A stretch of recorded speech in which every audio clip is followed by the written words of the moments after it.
Hello everyone, my name is Rohit Gupta, MBBS first year student at NMMCH चिंकाया। तो basically इस video में हम लोग डिस्कस करने वाले हैं कौन सी गलती मैं कर रहा था अपने टाइम पे कि मेरे भी बायो के जो स्कोर थे वो 275 के अप्रॉक्स आ रहे थे। लास्ट के 2 महीने में मैंने बायो में ऐसा क्या चेंज किया जिससे मेरा फाइनल स्कोर जो था वो 340 प्लस 300 प्लस मॉक टेस्ट में आने लगा। पहली चीज़ जो मैं सबसे ज़्यादा गलती कर रहा था वो ये था कि मैं अपनी बायोलॉजी को बहुत अंडर एस्टिमेट कर रहा था।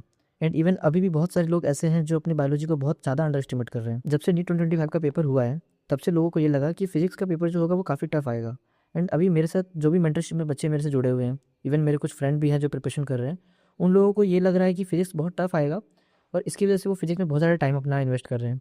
बट इस टाइम पे क्या फिजिक्स में ज़्यादा टाइम इन्वेस्ट करना फ्रूटफुल होगा? दोबारा हार्ड क्वेश्चन ऐसे ही आएगा तो क्या आप उस क्वेश्चन को 1 मिनट के अंदर कर पाएंगे? अगर आप 1 मिनट के अंदर कर पाएंगे तो वेल एंड गुड, आपको फिजिक्स अच्छी आती है। लेकिन उस टाइम पे आप एक और चीज़ मिस कर रहे हैं कि इतना ज़्यादा टाइम का प्रेशर होता है कि जो क्वेश्चन हमको आते हैं वो भी क्वेश्चन में सिली मिस्टेक हो जाती है। तो क्या प्रोबेबिलिटी है कि हार्ड क्वेश्चन हमसे इजीली हो जाएंगे? ठीक है, तो आपको थोड़ा सा अपना माइंडसेट चेंज करना है और अपनी बायोलॉजी को अंडर एस्टिमेट नहीं करना है।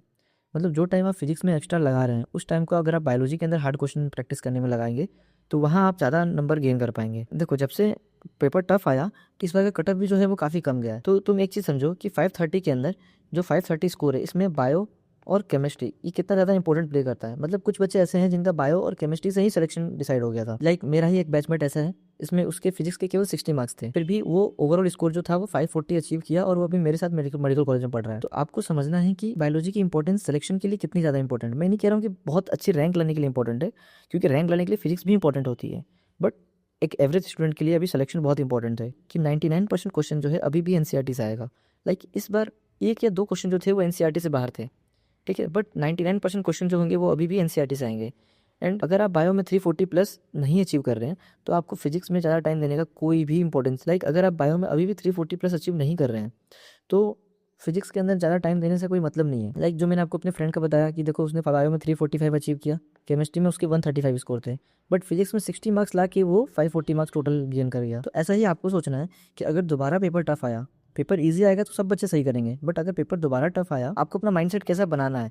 लाइक अगर पेपर इजी आया तो भी बायोलॉजी सिलेक्शन डिसाइड करेगी, अगर पेपर टफ आया तो भी बायोलॉजी आपका सिलेक्शन डिसाइड करेगी। बायोलॉजी में 340 प्लस करना तो एकदम मैंडेटरी है, आप इसको इग्नोर नहीं कर सकते हैं। अगर आप एक एवरेज स्टूडेंट है और आपको एग्जाम क्रैक करना है तो आपको अभी सबसे ज़्यादा टाइम जो है, मतलब आपका टाइम प्रिपरेशन का 60% टाइम जो है वो बायोलॉजी और केमिस्ट्री को जाना चाहिए। फिजिक्स में जो भी है, आप फिजिक्स अगर अच्छा कर रहे हैं तो आपकी जो होगी वो रैंक बूस्ट होगी, लेकिन एग्जाम क्रैक करने के लिए बायो केमिस्ट्री बहुत ज़्यादा इंपॉर्टेंट रोल प्ले करती है। ठीक है, अगर आपकी बायोलॉजी वीक है तो आप सच में बता रहा हूँ आप रेस से बाहर हो जाएंगे और आपका सिलेक्शन नहीं हो पाएगा। एंड अभी भी मैं इसलिए ये वीडियो बना रहा हूँ कि अभी भी जो 2 महीने बचे हुए हैं आपके पास, 60 डेज बचे हुए हैं, इसमें आप ऐसा क्या करेंगे। लाइक मैंने ऐसा क्या किया कि मैं बायो के अंदर बहुत ज़्यादा कॉन्फिडेंट हो पाया, और जब आप कॉन्फिडेंट होंगे तो आपका जो गेम होगा वो ऑलरेडी ईजी हो जाएगा। तो देखो, अगर ये सोच रहे हैं कि आपकी बायोलॉजी जो है वो 300 से कम नंबर आ रही है और आपका फिजिक्स जो है अच्छा है, तो भाई उस टाइम पे इतना टाइम का प्रेशर होगा कि आपके फिजिक्स के मार्क्स अफेक्ट हो जाएंगे और आपको सिलेक्शन रुक जाएगा। फाइनली मैंने ऐसे क्या 2 मंथ के अंदर किया कि मेरी मार्क्स जो थे वो बायोलॉजी के अंदर इंप्रूव हुए और मैं ओवरऑल एक अच्छे कॉलेज में जा पाया। तो देखो, सबसे पहली चीज़ मैंने आपको बताया था कि अगर 340 प्लस आपको लाना है तो पहली एनसीईआरटी पढ़नी है, रीड एनसीईआरटी, जो कि मैंने आपको एक बहुत डिटेल वीडियो में बताया था कि किस तरह से आपको एनसीईआरटी को पढ़ना है। एंड दूसरा, जो क्वेश्चन प्रैक्टिस आप हार्ड क्वेश्चन जो वो लगा रहे हैं फिजिक्स के अंदर, वो आप असर्शन, रीजन और स्टेटमेंट वाले क्वेश्चन आप बायो में कीजिए। इससे क्या होगा कि जो आपके जो इजी क्वेश्चन होंगे बायो में वो भी गलत नहीं होंगे, एंड जो टफ क्वेश्चन होंगे क्योंकि आपकी एआर करने की प्रैक्टिस होगी तो आपका जो बायो का कंसेप्ट होगा वो स्ट्रॉन्ग होगा। तो इससे आपका बायो का क्वेश्चन जो होगा हार्ड वो इजी टैकल हो जाएगा। फिर आपको क्या करना है, अपने वीक एरियाज़ को आइडेंटिफाई करना है, और वीक एरिया आइडेंटिफाई करने के लिए आपको क्या करना है, टेस्ट देने हैं। तो मैं आपसे ये नहीं कहूँगा कि आप डेली 3 आवर टेस्ट दीजिए, आप अगर नहीं दे सकते हैं तो आप 1 घंटा टाइमर लगाइए और केवल बायो के 90 क्वेश्चन सॉल्व कीजिए टेस्ट पेपर से, क्योंकि 90 क्वेश्चन जब फुल सिलेबस टेस्ट देंगे आप बायो का तो आपका पूरा फुल सिलेबस रिवाइज होगा बार बार। उसकी वजह से क्या होगा कि जो भी मिस्टेक्स आप पकड़ेंगे उनको आप उसी समय अच्छे से तैयारी करेंगे। लाइक देखो, मैंने जो क्या किया था कि 31 जनवरी को फुल मॉक टेस्ट दिया था, ठीक है, एंड उसमें मैंने क्या किया कि अपने कुछ क्वेश्चन मैंने कोडिंग कर रखी थी। देखो जैसे 91 क्वेश्चन है, इस पे मैंने इंस्टेंटली करेक्ट किया हुआ है। मतलब कि ये क्वेश्चन जो था वो मेरा एमटीपी का क्वेश्चन था और मैंने इस क्वेश्चन को पढ़ा और इंस्टेंटली मैंने उसको करेक्ट कर दिया, तो इसको मुझे पढ़ने की ज़रूरत नहीं है। बट अगला क्वेश्चन जो था मेरा उसको मैंने डी इनकरेक्ट कर रखा है, मतलब इस क्वेश्चन को मैंने डिलेट में किया, मतलब बहुत ज़्यादा टाइम भी मैंने लगाया और ये क्वेश्चन मेरा गलत हो गया। और गलती की मैंने रीज़न भी लिखी है क्योंकि असर्शन रीज़न था इसलिए गलत हो गया। तो फिर जाके मैंने दोबारा उस क्वेश्चन को बहुत अच्छे से पढ़ा एंड उसकी जो थियरी थी वो थियरी कौन सी थी, इनकम्प्लीट डोमिनेंस। तो मैं उस पूरे चैप्टर को नहीं पढ़ूंगा, केवल इस इनकम्प्लीट डोमिनेंस को पढ़ूंगा और इसको मैं अच्छे से कंप्लीट करूंगा।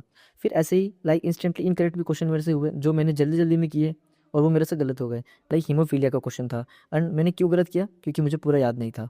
इस तरह से मैंने सब चीज़ें लिखी हैं। लाइक इवोल्यूशन का स्टेटमेंट था, अब इसको भी मैं पढ़ता था, जो क्वेश्चन में मेरे को टाइम लगा और क्वेश्चन को सही तो हुआ बट उसमें मेरा टाइम लग गया। तो क्यों टाइम लगा, मैं इस चीज़ को भी जाकर पढ़ूंगा क्योंकि मेरे को ईयर्स में कन्फ्यूज़न हो रहा था।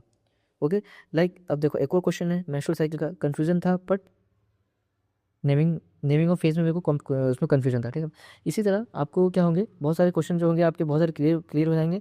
लाइक देखो फिर से ह्यूमन इवोल्यूशन का क्वेश्चन था जो कि बार बार मेरे एज और क्रेनियल कैपेसिटी में कन्फ्यूजन हो रहा था, इसकी वजह से मेरा क्वेश्चन गलत हो गया। तो आपको क्या करना है, ऐसे ही अपने सारे क्वेश्चन की एनालिसिस शीट बनानी है बायोलॉजी के अंदर, और इस तरह से आप अगर मॉक देंगे तो आप बायो के अंदर इवन आप पूरा नहीं दे पाएंगे, लेकिन बायो का जो ज़्यादा मॉक होगा, ज़्यादा से ज़्यादा मॉक देंगे और अपनी ज़्यादा से ज़्यादा गलतियों को ढूंढेंगे। ठीक है, and thank you so much. और मैं आपसे रिक्वेस्ट करूँगा यार कि तुम बायो को अभी अंडर एस्टिमेट मत करो, क्योंकि ये लास्ट के जो 60 डेज़ है ना, ये तुम समझो कि इतना इंपॉर्टेंट है कि तुम जो पढ़ोगे वो आएगा एग्ज़ाम में। तो इन 60 डेज़ के अंदर बायो को एकदम अंडर एस्टिमेट मत करो और अच्छे से पढ़ो ताकि बायो में 340 अचीव कर पाऊँ। एंड अगली वीडियो में किस टॉपिक पे बनाऊँ ये तुम मुझे कमेंट बॉक्स में बता देना। मैं कोशिश करूँगा कि इस वीडियो को तुम समझो और इस वीडियो की सीरियसनेस को समझो। अगर तुम बायो को अभी भी अंडर एस्टिमेट कर रहे हो तो प्लीज़ अंडर एस्टिमेट मत करना, अच्छे से पढ़ाई करो। Thank you so much. और अगली वीडियो किस चीज़ से बनानी है मुझे कमेंट में बता देना।